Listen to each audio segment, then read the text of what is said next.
Bom dia, alunos. Tudo bom? Como é que vocês estão? Hoje vamos continuar com o estudo dos gases. Agora avançando, vamos falar das misturas de gases. E esse é o ponto principal, porque toda vez que encontramos gases, estão em misturas. Vocês lembram que uma das características principais dos gases é que eles se misturam. Então, essa é a realidade dos gases na natureza, eles estão sempre misturados. A aula de hoje vai falar sobre pressão total e pressão parcial e de frações em mol. E vamos deixar os outros dois tópicos, que são densidades relativas, efusão e difusão, para a próxima aula, e aí a gente fecha o conteúdo de gases, tá bom? Antes da gente começar a falar sobre os gases, as misturas de gases, eu tenho que recordar com vocês um conceito muito importante, que é o conceito de fração ou proporção. Por exemplo, imagine uma caixinha com 20 bolinhas. Dessas 20 bolinhas, 8 vermelhas, 6 amarelas, 4 verdes e 2 azuis. Como que a gente expressa a proporção entre as bolinhas dentro da caixinha? Eu posso usar a proporção em frações, por isso, frações. Então, eu tenho 8 vinteavos, é a proporção das bolinhas vermelhas, para as amarelas 6 vinteavos, para as verdes 4 vinteavos e para as azuis 2 vinteavos. Desde que a somatória das frações dê o inteiro, o todo, a minha caixinha. Essa mesma proporção pode ser expressa dessa maneira, números decimais. E a forma mais comum de se expressar proporção é em porcentagem. Veja, sempre a soma das frações tem que dar o inteiro, certo? As proporções ou frações, ok? Foi assim que nós vimos a proporção dos gases na atmosfera.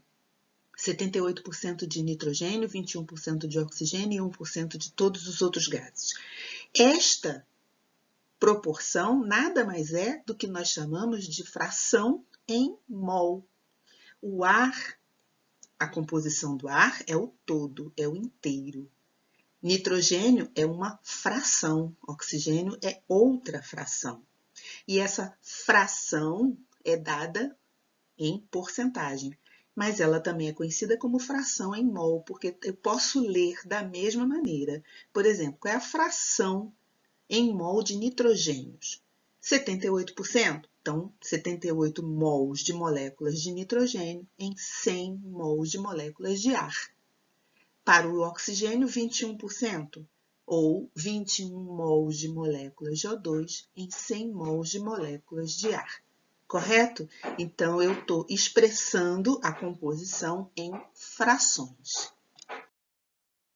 Vejamos, eu tenho uma mistura com essa composição. 3 mols de nitrogênio, 2 mols de oxigênio e 1 mol de gás carbônico dentro de um mesmo recipiente. Como que nós podemos expressar as frações, as proporções desses gases? De 3 maneiras diferentes. Ou eu uso a fração mesmo, 3 sextos para o nitrogênio, 2 sextos para o oxigênio e 1 sexto para o gás carbônico. Ou eu uso os números decimais, porque 3 sextos é igual a 0,5, 2 sextos é igual a 0,33 e 1 sexto é igual a 0,16. Ou eu uso as porcentagens, 50%, 33,3%, 16,7%. Sempre recordando que a somatória, a soma das frações, tem que dar o inteiro. Recordamos, então, a parte de frações. Agora vamos recordar um outro conceito muito importante para o estudo dos gases, que é pressão. A pressão dos gases ideais é dado, como toda pressão, força sobre área. É a força que as partículas batendo na superfície do recipiente que contém o gás sobre a área dessa superfície é a nossa pressão. A pressão, ela é proporcional ao número de mols. Veja os quadrinhos embaixo. Se eu tenho 1 mol de um gás dentro de um recipiente, ele vai imprimir uma certa pressão. Se eu dobrar essa quantidade de mols, dobra a pressão. Se quadruplicar, quadruplica. Sempre proporcional à quantidade de matéria presente dentro do recipiente. Lembrando, estamos falando de gases ideais. Gases ideais são aqueles que não mantêm interações intermoleculares. Além disso, eles ocupam um espaço tão grande que a gente pode considerar as massas desprezíveis. Lembra disso? Além disso, estamos trabalhando com gases que não reagem entre si. Eles não interagem, correto? Lembrando todos esses postulados, choques elásticos, movimento retilíneo uniforme, movimento aleatório com conservação de energia, tá bom? Então, é com esse modelinho que a gente vai seguir, tá bom? Então, vamos lá. Eu tenho ar atmosférico. Vou trabalhar com a pressão de 1 atm, por exemplo. O gás oxigênio sozinho, ele tem uma pressão. O gás nitrogênio sozinho tem uma pressão. Ao misturarmos, teremos uma terceira situação, um terceiro estado com uma outra pressão. Quando eu digo que o nitrogênio compõe 79% da atmosfera, eu estou dizendo que ele não só a fração em mol, eu estou falando também da fração da pressão que exerce dentro da atmosfera. Então, o nitrogênio, ele é 79% da atmosfera. Então, a pressão que ele exerce é só 79% da pressão total. O oxigênio, ele compõe 21% da atmosfera. Então, a pressão que ele exerce também é só 21% da pressão total. São o que nós chamamos de pressões parciais. A pressão total de uma mistura gasosa é a soma das pressões parciais de todos os gases que compõem a mistura. Quem verificou isso experimentalmente foi Dalton, o mesmo que fez aquele modelo da bolinha de bilhar, o modelo atômico das bolinhas que a gente usa até hoje. Então, o oxigênio sozinho ou na mistura, ele mantém o mesmo comportamento. Lembrando, as moléculas estão tão afastadas que a gente considera até as massas desprezíveis. Ele continua lá dentro fazendo o que ele sempre fez, sozinho ou acompanhado. Os gases não interagem, certo? Então, esse é o foco, esse é o centro da aula de hoje. A lei de Dalton das pressões parciais. O gás misturado se comporta como se ele estivesse sozinho. Então, na mistura, a pressão da mistura é a soma das pressões parciais dos gases. Nesse exemplo, o gás 1 tem pressão puro, quando ele está puro, naquele volume, ele tem pressão de 0,6 atm. O gás 2, o gás B, puro, tem pressão de 0,4 atm. Quando nós misturamos esses dois gases, a pressão total é a soma das pressões parciais. A pressão total é a soma das pressões parciais. E a pressão parcial é a pressão que ele exerceria se ocupasse sozinho o mesmo recipiente. O gás carbônico está sozinho dentro do recipiente, fazendo os movimentos e os choques dele, exercendo a pressão nas paredes do recipiente. Ao se misturar com outros gases, ele continua agindo da mesma maneira. Os mesmos choques, as mesmas direções do movimento, a mesma energia cinética, como se ele estivesse sozinho. Então, ele exerce a mesma pressão que ele exerceria se ele estivesse sozinho. Num recipiente com uma mistura de gases, os gases vão imprimir as suas próprias pressões e a mistura vai exercer uma pressão que é a soma das pressões parciais.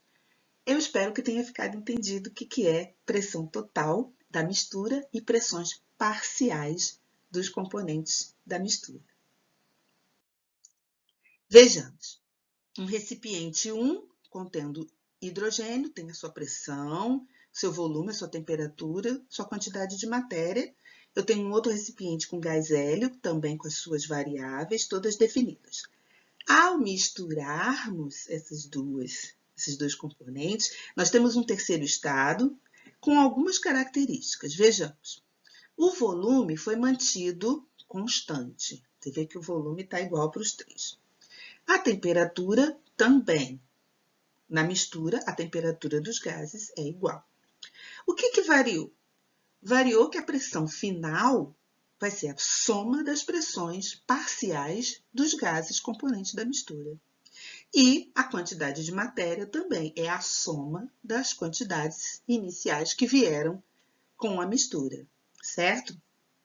Então, podemos usar a equação de Clapeyron adaptada a essa nova mistura, essa situação de mistura. A pressão que era do gás, agora é a pressão da soma das pressões parciais. A quantidade de matéria também é a soma das quantidades de matéria. Veja que volume, constante universal dos gases e temperatura são mantidos constantes. Aqui, a substância 1, né, o gás hidrogênio, estava com uma pressão de 2 pezinhos. A situação do gás 2 é uma pressão maior, são 5 pezinhos. Qual será a pressão da mistura desses gases? 7 pezinhos, desde que volume e temperatura estejam constantes, certo? Bom, então, vejamos se ficou entendido. Os gases nitrogênio e oxigênio formam uma mistura na qual a pressão total é de 480 milímetros de mercúrio. Sabendo que a pressão parcial do O2 é o dobro da pressão parcial de nitrogênio, determine as frações em mol de cada gás. Bem tranquilo, quer ver? Ele disse que a pressão total é 480. Então, a soma das pressões parciais dá 480. Ele também me disse que a pressão parcial do oxigênio é o dobro da pressão parcial de nitrogênio. Eu escrevi isso aqui conforme ele me disse, que a pressão parcial do O2 era o dobro da pressão parcial de nitrogênio. Simples, substituir na equação de cima a pressão de oxigênio por o dobro da pressão de nitrogênio e calculei. A pressão parcial de nitrogênio deu 160 milímetros de mercúrio. É uma parcela da pressão total. Então, quanto que será a outra parcela? A soma tem que dar 480, certo? Eu podia fazer o cálculo para a pressão parcial de oxigênio, ou usar o conceito de fração, de proporção, que é o nosso conteúdo hoje, tá bom? Os dois caminhos têm que dar certo. Mas não foi isso que ele pediu as frações em mol de cada gás. Veja, nós entendemos lá na teoria que a pressão parcial, ela é uma fração da pressão total. Que fração? Fração em mols. Não foi isso que a gente viu para o gás lá da atmosfera? Então, eu vou calcular que fração é essa. 160 milímetros de mercúrio é que fração do todo 480 milímetros de mercúrio? Calculando, deu 1/3, ou seja, a fração que corresponde à pressão do nitrogênio é 1/3 do todo. Então, qual é a fração que corresponde ao oxigênio? De novo, ou eu faço a conta, pressão parcial é igual a fração vezes a pressão total, ou utilizo o conceito de fração que nós estamos vendo hoje. Se a parcela do componente nitrogênio corresponde a 1/3 do todo, qual é a parcela que corresponde ao oxigênio nesse todo? 2/3, certo? Número 2. Um sistema contém uma mistura gasosa na seguinte proporção: 20% de oxigênio, 30% de nitrogênio, 40% de gás carbônico e 10% de monóxido de carbono. Para esse sistema, calcule a pressão parcial de cada gás, sabendo que a pressão total é 0,6 atm. Então, temos 4 componentes, cada um com a sua parcela, que vai dar o todo, correto? Então, vamos calcular. Para o oxigênio, a parcela do oxigênio é de 20% do todo. Então, eu fiz a conta. Aqui, a pressão parcial do oxigênio será 20% do todo, da pressão total. Então, 20% da pressão total. Mesma coisa para o nitrogênio. Qual é a pressão do nitrogênio? A pressão do nitrogênio é 30% do todo. Então, 30% da pressão total. Para o gás carbônico, serão 40% do todo. 40% do todo. E para o monóxido de carbono, qual é a parcela? 10%. Então, 10% do todo. Óbvio que esta soma de todas as pressões parciais tem que dar o valor da pressão total. Correto? Entendido? A pressão parcial é uma fração da pressão total. E essa fração é dada pela fração em mols. Correto? Misturando-se 4 gramas de hidrogênio e 16 gramas de oxigênio num recipiente de 82 litros mantido a 27 graus Celsius, pergunta-se: quais as frações em mol dos gases, quais suas pressões parciais e qual a pressão total da mistura. A letra A já nos direciona, ele quer a fração em mol, porém o exercício dá as quantidades de matéria em grama. Então, a nossa primeira etapa é transformar de massa para mol. Você já sabe fazer isso. Eu gosto muito dessa fórmula. Essa formulinha é muito prática. Mas se você não gosta, faça a regra de 3. 1 mol está para tanto, 4 gramas vai estar para X. 1 mol está para tanto, 16 gramas vai estar para X, tá? É opção. Eu fiz pela fórmula porque eu acho mais fácil. A minha fórmula pergunta assim: quantos mols existem em 4 gramas? Certo? Quantos mols existem em 4 gramas de hidrogênio? O gás hidrogênio é H2, então 1 mol, 2 gramas. 4 gramas, 2 mols, certo? A mesma pergunta para o gás oxigênio. Quantos mols em 16 gramas? 1 mol de oxigênio O2, 32 gramas. São 2 átomos juntos, certo? Então, 16 gramas, meio mol.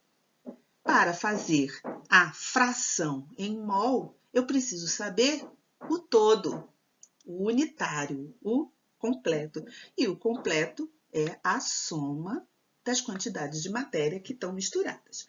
2 mols de hidrogênio mais meio mol de oxigênio, total 2,5 mol. E aí é fácil. Qual é a proporção? 2 corresponde a quantos em 2,5? 80%. Meio corresponde a que fração em 2,5? 20%. Tá certo? Então, eu tenho 80% de gás hidrogênio e 20% de gás oxigênio em mol. A segunda pergunta é sobre as pressões parciais. Nós vimos nos exercícios anteriores como é que faz para calcular pressão parcial. Basta ver a proporção. Só que dessa vez ele não deu a pressão final. Eu não sei a pressão final. Eu não sei a pressão total. E aí?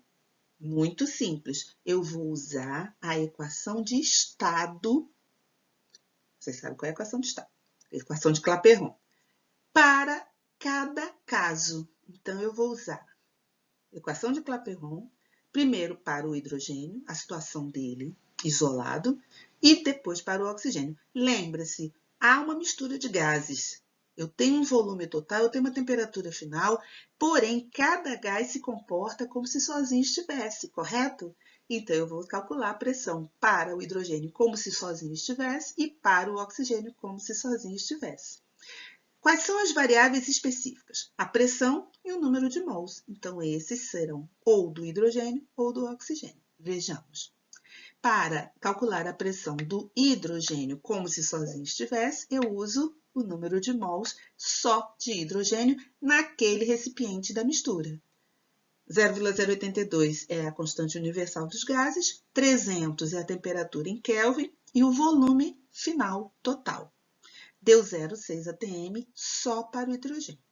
E para o oxigênio, a condição específica é que só tem meio mol de gás oxigênio. Todo o resto é igual. 0,082, 300 Kelvin, um volume total de 82 litros. Então, para o oxigênio, apenas 0,15 atm é a pressão parcial. Então, letra C, qual é a pressão total da mistura? Gente, agora é fácil, né? Nós já sabemos que a pressão total é a soma das pressões parciais, 0,75 atm. E só para a gente ver que está tudo certo, não faz parte do exercício, faz parte só da gente compreender que pressão parcial é uma fração da pressão total. Vejamos, nós vimos que a fração para o hidrogênio é 0,8, 80%. Então, quanto é 80% do todo? 0,6. Confere? Confere. E nós vimos para o oxigênio que a fração é de 20%. Então, 20% da pressão total, 0,15 atm. Confere? Confere. Agora vamos para um caso um pouquinho mais complicado. Veja, até então a gente só estava variando pressão e número de mols. Agora nós vamos variar também o volume. Aqui eu tenho a válvula fechada, os gases estão separados. Então, cada um com as suas variáveis definidas: pressão, volume, temperatura e quantidade de matéria, tanto para o gás vermelho quanto para o gás azul. Ao abrir a válvula, eles vão se misturar, porque gás faz isso, se mistura, né? Eles são completamente miscíveis. Nós já vimos que a pressão final é a soma das pressões parciais, como se os gases sozinhos estivessem. Nós também sabemos que vai se somar a quantidade de matéria. Mas nesse caso, veja que o volume será o volume total. Vai ser a soma dos volumes dos dois recipientes, porque os gases vão ocupar os dois recipientes. Então, agora estão mantidos constantes a temperatura e a constante universal dos gases, certo? Bom, eu tenho um estado inicial, onde eu tenho os gases isolados, cada um com as suas características, suas variáveis, e tenho um estado final, onde os gases estão misturados.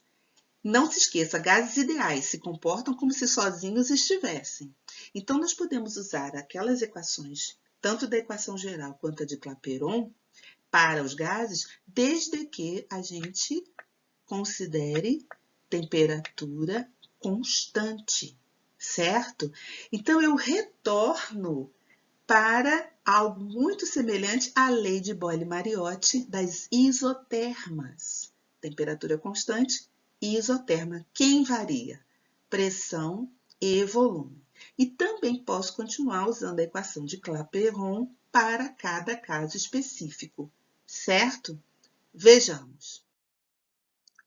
Dois gases ideais, A e B, encontram-se em recipientes separados com os volumes e pressões indicados na figura abaixo. Então, o gás A, 2 litros, com a pressão de 1,5 atm. E o gás B, com 1 litro, na pressão de 0,75 atm. Considerando a temperatura constante, então a única constante aqui é o T e R, obviamente, né? Qual será a pressão parcial de cada gás na mistura após abrir a torneira? Pressão parcial de cada gás na mistura após abrir a torneira. Eu tenho a situação 1, eu tenho a situação 2. Agora eu quero a situação final. Veja, para o gás A situação 1 era de 1,5 atm em 2 litros. Para o gás B, a situação inicial era de 0,75 atm em 1 litro. Como eles se comportam no final? Qual é a diferença? A diferença é que agora o gás A, que está reprimido em 2 litros, vai ocupar 3 litros, concorda comigo? E quando o volume aumenta, o que acontece com a pressão? Lei de Boyle-Mariotti das isotermas, é inversamente proporcional. Então, vamos calcular. Então, estado inicial, 1,5 vezes 2, estado final, a que pressão ele vai estar submetido quando ele se expandir? Vai diminuir para 1 atm, correto? Ele se comporta como se sozinho estivesse, não é isso? A mesma coisa para o gás B, ele está restrito a 1 litro.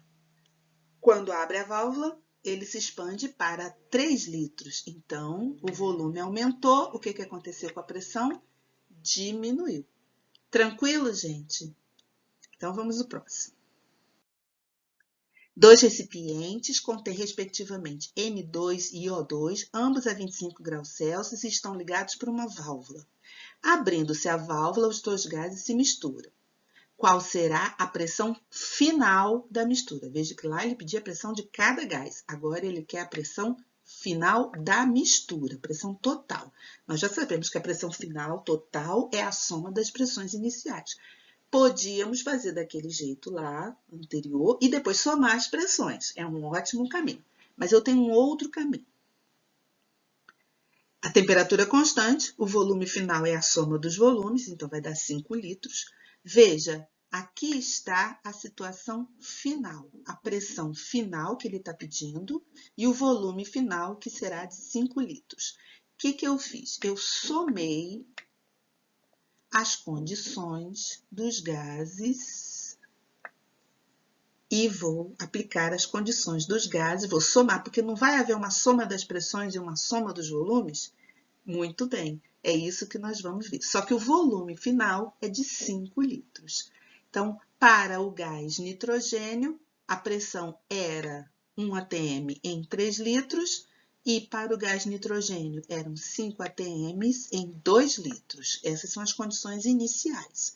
Qual é a condição final? A pressão final, mas agora em 5 litros. Calculando a pressão final, deu 2,6 atm. Estou lhe mostrando 2 caminhos para resolver esses problemas. Ou você calcula cada situação para cada gás, início e fim, e soma ao final, ou faz direto numa fórmula só, tá bom? Então, usamos a equação geral dos gases aplicado à situação de mistura. Além disso, tiramos a temperatura, visto que ela é constante. Seria a equação de Boyle-Mariotti aplicada à mistura. Se o sistema representado a seguir for mantido a uma temperatura constante, de novo, temperatura constante, e se os 3 balões possuírem o mesmo volume, que ele não diz, ele só diz que tem o mesmo volume, após se abrirem as válvulas A e B, a pressão total nos 3 balões será. Antes de fazer a conta, imagina. O hidrogênio está aqui restrito a um balão de volume V.